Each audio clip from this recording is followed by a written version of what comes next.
For today's video guys, gagawa tayo ng walis tambo. Ang walis tambo ay isa sa mga main product po ng aming lugar, which is Bagulin, La Union guys. Ang pinakauna o main na hanap buhay ng mga tao dito sa aming lugar ay paggawa ng walis tambo. Ayan. Colored po ang gagawin natin ngayon guys.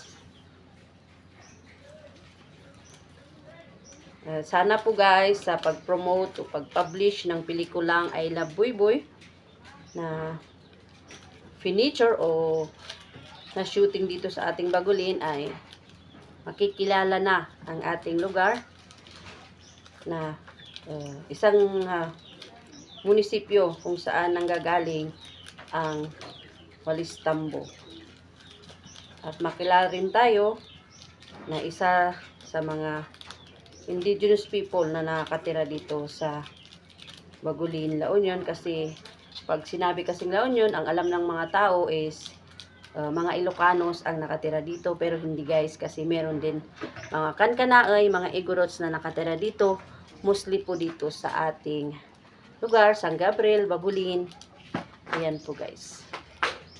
So, sa paggawa ng walis tambo, kailangan ng sipag at tiyaga sa lahat ng uri ng trabaho naman. Hindi lang sa paggawa ng walis tambo, talagang sa buhay natin, kailangan natin ng sipag at tiyaga kahit anumang uri ng trabaho ang meron tayo. Di ba po?